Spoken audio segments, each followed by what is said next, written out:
Hey, what's up everybody? My name is Dana and welcome back to my channel, Dainty Reads, where we give the tea on all the things we're reading.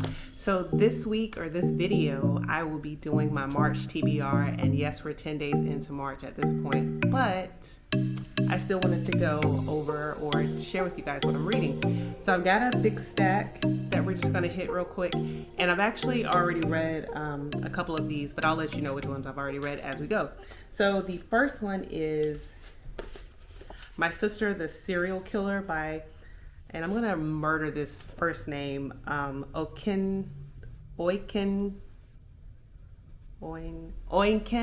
Braithwaithe. I'm so sorry. I am murdering your name. I apologize for this.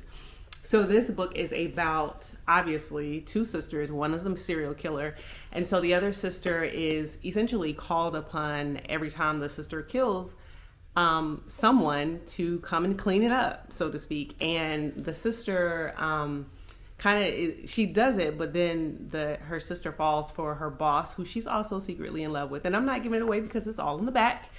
And so when that happens, it kind of changes things for her, and the sisters kind of get at odds, and so boom, life happens. I've already finished this one. I did not enjoy it that much, and I don't know, it just wasn't my swag, and I usually like pretty much everything, but I would probably give it like a 3 out of 5, only because it wasn't my favorite book, but you might enjoy it, so check it out. Again, it's called My Sister, the Serial Killer. It's an African writer, and it is based in Africa, so I don't know, maybe that has something to do with it. I'm not really sure.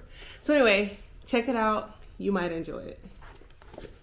All right, my second book is The Downstairs Neighbor by Helen Cooper.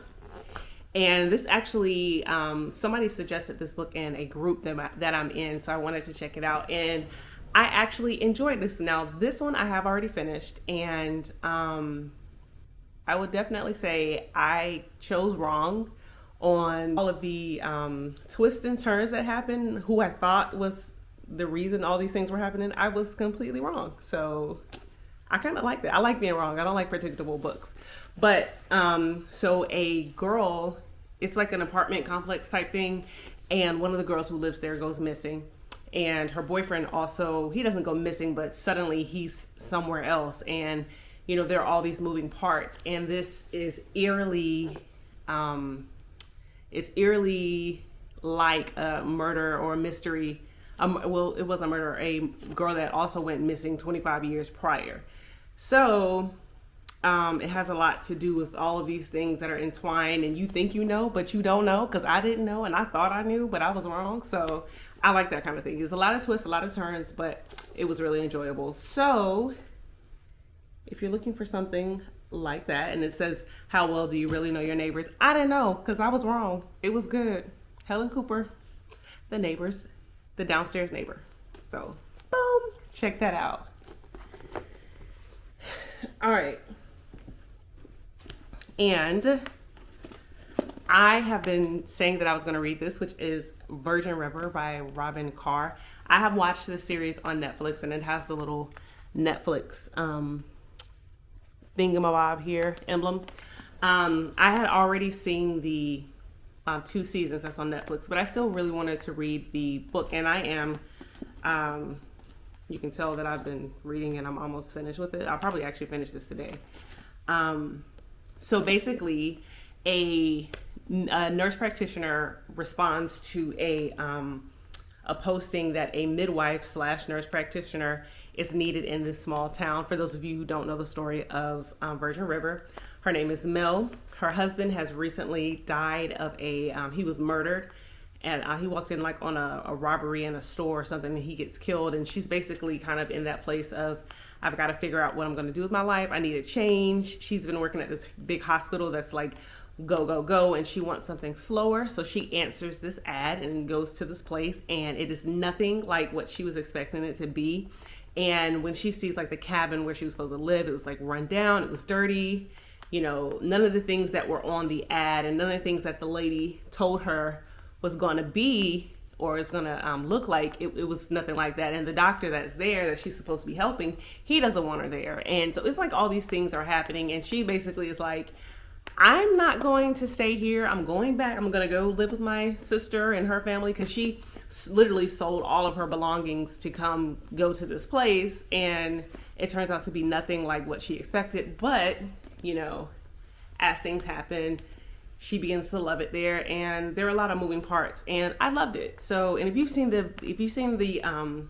show on Netflix, it's still worth watching, or still worth reading the book, because I still think the book is better. So I really enjoyed it, and I'm enjoying it because I'm not quite finished yet, but I am going to finish this one, like I said, probably later on today, and mark this one off my list as well, because my March list is pretty lengthy, as you'll see. And but I'm really enjoying it, and I'm glad. Shout out to my girl Tracy, who let me borrow her copy, because I kept saying I was going to get a copy, and then I forgot, and then she was like, well, I have one, you can just borrow mine. So boom, here we are. Check it. I am enjoying it. I am loving it. Read Virgin River by Robyn Carr, and there are other books in this series, of course, that I will be reading, but I definitely want to, and I actually have one. I have another one. See, look at that. Shelter Mountain. And I'm not sure which one, where this falls in the series, but this particular one follows Preacher, who is one of the cooks, well, is the cook at the restaurant, so to speak, at Virgin River. So this one follows his story. So I'm probably going to get into this one if I have time this month, or probably just in April. So I have two of the books. I'm finishing this one, and I have this one that I still got to take care of. All right. So next is Verity by Colleen Hoover. I was like, is this the same author? No, it's Helen Hoover. Colleen Hoover. And I'm actually like really looking forward to this one. This is another suggestion in some, in actually a couple of groups that I'm in, that people have read this and said it was really good, and there's a lot of twists and turns. So essentially the main character, looks like Lowen, is a struggling writer, and she's having financial issues.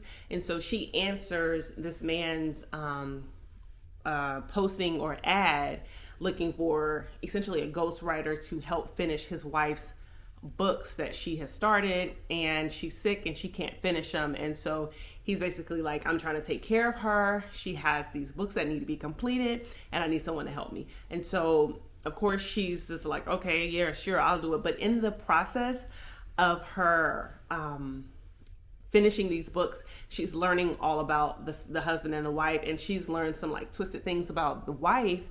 And she's also kind of fallen in love with the husband, because of course that's what she was going to do. I mean, you kind of saw that one coming. So she falls for the husband, and she finds out these things, bad things about the wife. And she's like, well, if I tell him, he's not going to love his wife the way he did, or the way he does anymore. And then he'd be all mine. And so, you know, so I'm looking forward to reading this. This is actually next on my list. So I'll probably start this in a couple days once I finish Virgin River. But I'm excited. Again, this one is Verity by Colleen Hoover. And if you've read it, let me know in the comments. Let me know what you thought about it, because I'm interested in seeing or hearing someone else's perspective as I'm starting to read it. So boom, check this one out as well. All right, and The Cousins by Karen M. McManus. And I saw this one in passing, and the cover is what made me want to read it. Weird. But I was like, this is weird, because it has like the pictures of the kids, or I'm assuming these are the cousins. The pictures of the kids on there, and it has like the red X's on their faces, and it says family first always. And it's like, what is that about? So apparently these cousins have never met their grandmother. There are some family issues that happen probably before they were born or as they were children growing up, and they've never met their grandmother. And so they randomly get a letter or something from their grandmother saying that, I want you to come work for me at my resort and on the island. And their parents are like, oh, you're absolutely going. You're not going to say no, you're going to go. And so they're basically like, okay. this is my summer job or something. So like while they're there, they're gonna find out all of the family secrets that have been hidden to them as they've grown up, and they're gonna get some answers as to why the parents don't speak to their grandmother anymore, and what the issue was, what the strife was. And so I'm thinking that the parents are probably thinking that by sending the kids is going to be a way to kind of mend the fences, but I don't know. We're gonna see. This is considered a YA or young adult thriller, but I'm still interested. I love a good thriller mystery, so I'm definitely here for it. So we're gonna check this one out too and see what's what. You heard? Okay. Next is, and now I'm getting into my series that I'm coming up on the end of. So, Church Girls 3. I finished Church Girls 2 a couple weeks ago, and it was like, I had to wait for this one to come in the mail. It took a lot longer than I expected. And first of all, let's just say, Church Girls 2 had me in my feelings. Like, I was all over the place. I was mad. I laughed. I cried at the end. I was not ready for the ending of Church Girls 2. And I sat there like, I literally sat right here on this couch. It was like almost 1 a.m. on a Saturday night. And I just sat here on this couch and I was just like, Sheridan Davis, you did not have to do us this way. I was not ready. So once I kind of gathered myself, I went ahead and ordered this one because I was like, I gotta find out what's about to happen now. So I'm looking forward to this. So for those of you who have not read or don't know anything about the Church Girls series, it's a series. It's a group of 5 friends, and they are in the Christian church. They're married to pastors, or their parent is a pastor, and they've just grown up as PKs in the church, and they have like all of these different things that they see. And as a fellow PK who has also grown up in the church, this is just, the book was just kind of like, oh yeah, this is real. This is how it happens. This happens all the time. Oh my God, I knew this was about to happen. Trash, they trash, you trash. It was just like, it's awesome. So, in the end of the first 2 books, you realize that one of the friends, Miriam, slept with one of the other friends' husband or boyfriend, which broke them up. But nobody knew until it was like kind of the last minute. And the friend whose boyfriend it was, I'm sorry, I'm like all over the place. The friend whose boyfriend it was, she fought the girl Miriam, and Miriam ended up having a miscarriage, and she kind of lost her mind. And so after she recovered from her miscarriage, she comes back and retaliates against Cheyenne, who is the girl who fought her. And so there's this big thing going on within their friend group, and they're trying to, kind of mend it, trying to figure out what's what. And it's just all of these things. And that's not even really giving away hardly anything, because it's just like all of these moving parts and stuff. It's so good. It's so good. Sheridan Davis, you are amazing. And I am in a couple groups with her, and I tell her that all the time. As soon as I'm like, yo, I loved it. It's amazing. It's freaking amazing. So if you haven't read the other ones, read Church Girls 1 and 2 first, because it is necessary. So you can, obviously you can just pick this up and read it. But if you want to understand what's going on, read 1, 2, then grab 3, because that's what I did. And I'm excited. I am ready. You heard? Okay. And the last one, if you guys have been following my videos, you know that I have been reading the Sabaa Tahir series. It started with Ember in the Ashes, A Torch Against the Night, Reaper at the Gates, and now this is the last one. And although I'm sad that the story is ending, this is Sky Beyond the Storm, Sabaa Tahir. Although I'm kind of sad that I'm at the end of the story, I'm also ready, because I'm like, it's so many things that have happened to the point where it's like, now, like, how is this going to come all together? How is this going to end? Where are we going from here? So if you haven't read it, it follows essentially 3 main characters, which is Elias, who is what we would consider an army. He's in the army along with his best friend Helen, and they were basically in this academy where it taught them to grow, to fight, and to be ready to defend the empire. And they're supposed to be like elite soldiers, so to speak. And this is like in the first couple books, first book or two, where Leia is the third main character, and she is considered a slave who has to work for the commandant, who is the head of the elite school that Elias and Helene are in. And all of these things are happening, and essentially Elias, Helene, and a couple of other people have to fight to the death to become the next emperor. And Elias does not win. He does not win. Helene becomes what's called the Blood Strike, which is the second in command to the emperor. And one of the other guys that was in their group becomes emperor, and he is terrible. He's horrible. And he's like killing everybody. And the commandant, who of course is the head, also is Elias's mother, who hates him.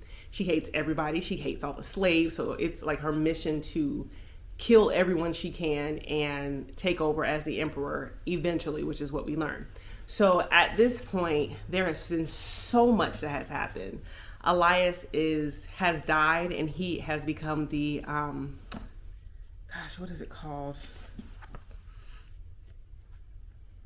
He has become the soul. Elias has died and become the soul catcher. So he's able to come to life and to help when needed, but he also then has to go back into the place of the dead, where he helps people who die pass over to the next life. It's weird, but it's really good. So now, it's coming, everything is, oh, my book is dirty, tag. Everything is kind of coming to a head at this point, where we're going to find out what happens as the Emperor Marcus died in the last book. And he does have a son who is Helene's nephew. And so the commandant is still alive, and she wants to be the empress. And so we're trying to figure out now, is she going to kill Marcus's son, who is technically now the emperor, because it's, he's next in line to the throne, so to speak. Is she gonna try to kill the boy? And if so, what's about to happen with that? Is Elias going to, now has power, so is he going to just stay the soul catcher? Is he going to be able to come back to life and be with Leia because they are in love with each other? What is Leia going to do? Like, she's become this amazing fighter at this point, and she's just like, she is determined that she is not going to let the people of her I don't want to say stature, but all the other slaves, she's not going to let them go down without a fight. And so, there's all these different things that are erupting, and everything is like right on the cusp of what's about to happen. It's just turmoil everywhere. And it's like, what is going to happen? Is this going to be the end? Like, we need some peace. There is no peace. In the last 3 books, there have been no peace. When are we going to get some peace? So we will see what happens in this one. I am looking forward, like I said, I'm looking forward to kind of seeing what's going to happen. This is also another YA book, which I didn't realize when I first started, but who cares? Young adult fantasy, I'm here for it. Which also hits my markers for each month. I try to do a Black author as well as fantasy, because I'm trying to step out of my norm of either romance or just mystery. So I actually have 2 Black authors that I did, Church Girls, and then my sister's a serial killer, and then this counts for my fantasy. And that's my March TBR. That's what I got for March. So if you've read any of the books that I have talked about, let me know in the comments. Let me know what you thought about them. If you're looking forward to reading them, if they're on your list as well, let me know. Let's chat about it. Let's talk about it. I'm excited. And of course, my book club is still reading Becoming by Michelle Obama. So of course that also hits my Black author mark. And I just love Michelle. She's my auntie in my head, my forever first lady. So anyway, that's it for this video. Thank you so much for watching. Thanks for clicking on the video. Would you please like and subscribe and comment? Let me know that you were here. Share the video with somebody. Tell them come over here and hear about the tea on what we're reading. You know what I'm saying? So anyway, that's it for today. I hope you have a great one, and I'll see you in the next video. Bye.